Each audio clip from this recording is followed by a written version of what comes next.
আর কি করবো, এটা বাসন ধুচ্ছি। বাসন? ও বাসন, এই যে বাসন, বাসন বুঝে না?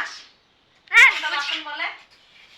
একটা ননদ থাকতে একটু হেল্প করবে না কি? বৌদিটা জ্বালাই মরছে, বাসন কটা একটু ধুয়ে মেজে দিই, তাও দিবে না, কিচ্ছু করিস না। কেন আমি করবো কেন? খালি নুন দায় কিছু কিছু বেড়াবে। তাই তো, খালি নুন দায় কিছু কিছু বেড়ানো হবে। এটা লেট হয়ে গেছে, অনেকটা লেট হয়ে গেছে। প্রচন্ড মায়ের শরীর খারাপ ছিল, যে মাকে কালকে রাতে গিয়ে নিয়ে এসেছি।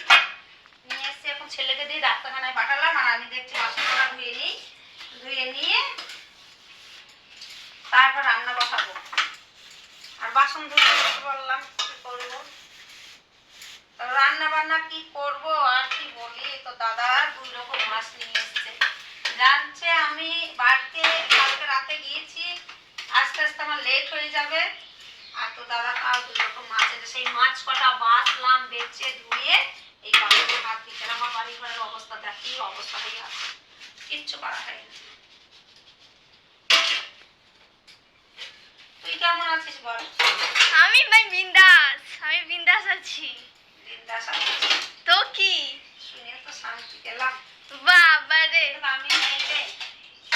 কেন কি হয়েছে? ওই যে কারণ মায়ের শরীর খারাপ বলে মেয়েরা ভালো থাকে বল। অবশ্যই এটা ঠিক।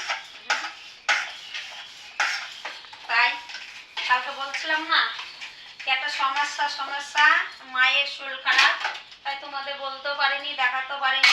ঝটপট কালকে রাতে বেরিয়ে গিয়েছিলাম, আর বেরিয়ে গিয়ে মন মেজাজ একটু ভালো ছিল না, মাকে নিয়ে এসেছি। এখন ছেলেকে দিয়ে ডাক্তারখানায় পাঠালাম, আর আমি এই দেখো বাসন ধুয়ে তারপরে রান্না বান্না করবো। মন মেজাজটা একটু ভালো ছিল না।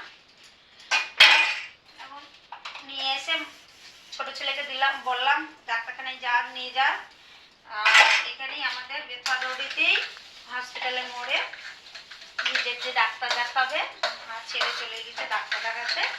আর আমি এই দেখো মাজা ধোয়া করছি, তারপর রান্না বসাবো।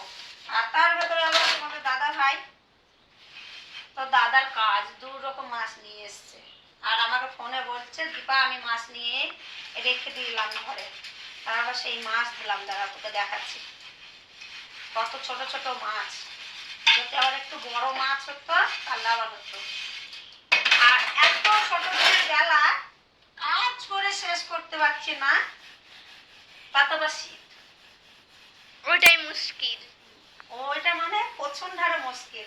আবার যাবে তো দাদা কলকাতায়, 2টো প্যানও কেচে দিতে হলো আমাকে। ছাদে গিয়ে ফুটোপাটা করে এসেছি 9টা 9:30টার সময় এসেছি। এসে কাঁচা কুচো করে দিলাম, মাছ ধুলাম, তারপরে মাছকে এই মাত্র ডাক্তারখানায় পাঠিয়ে দিয়ে আমি বাসন করা দিয়ে তারপর রান্না বান্না।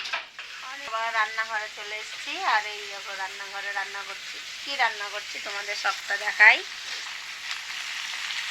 পেঁয়াজের আলু দিয়ে পেঁয়াজের কলি ভেজেছি, আর উনুনটা দেখছো কত সুন্দর জ্বলছে আমার। আর এটা হচ্ছে আমি নাম জানি না মাছের, কিন্তু তোমাদের দাদা ভাইয়ের মুখে শুনেছি এটা হচ্ছে ভাসা মাছ। তাই ভাসা মাছ দিয়ে আলু দিয়ে আর বড়ি দিয়ে ঝোল করব। আর এটা হচ্ছে এটা জামাই ভাজা পুঁটি, আমরা যেটা বলি, তোমাদের দাদা ভাই এই পুঁটি ভাজা খাবে। আর কিছুটা একটু চচ্চড়ি করব। আর অনেক দিন পর আমি রান্নাঘরে আসলাম, 1 মাস পর প্রায়।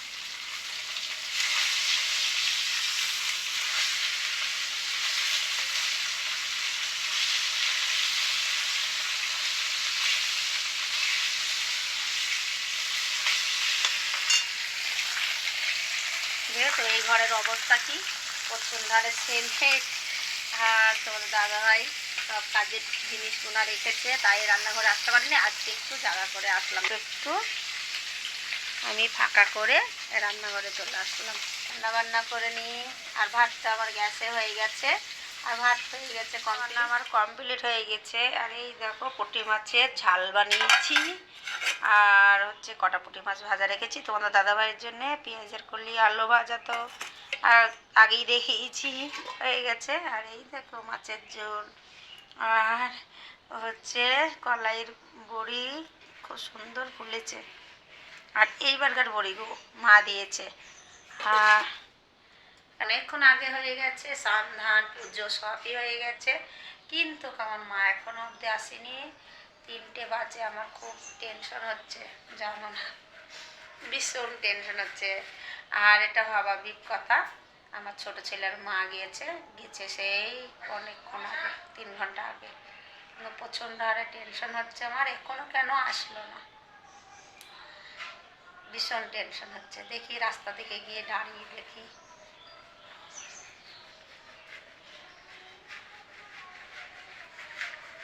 একা বসে সব বাড়া কেন আপনার কি হয়েছে? তাই বলছি। অনেকদিন ওষুধ খাওনি, তাহলে বাড়বে না? আর আমি টেনশন করছি, কটা বাজে এখন? 4:30 বাজে। আমি বলছি আসলো না আসলো না, কি হইলো কি হয়েছে? চলে আসছে আমি সেই পথ আর বাড়ি করছি, রান্না বান্না করছি, বাড়ি থেকে কোনো লোক বলছে আর 3টির পর বসেন বসেন করছি। তো 3টের পর তো কতক্ষণ আর পর হইলো? সেই 12টায় গিয়েছো। ওরে বাবারে 100 রিপোর্ট ঢোকাইনি, এক গাদা। ওই রিপোর্ট দেখতে হয়ে গেছে। আর স্বপন আবার ডাকতে এসেছিল, দিয়ে আমি বললাম ওদের দেখানি, ডাক্তারখানায় গিয়েছে। আর আমি জানতে না করতাম না, উনুনে জল দেওয়া আছে।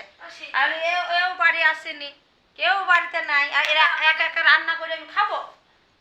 না না খাই, সে কত বসে আছে, তোমার জামাই কতবার ফোন করেছে। কেউই খাইনি। তাইলে তো সব তাড়াতাড়ি স্নান করে নাও, খেতে দেবো। এটা 10 দিনকার ওষুধ 1120 টাকা। তাহলে কি করে নিলে?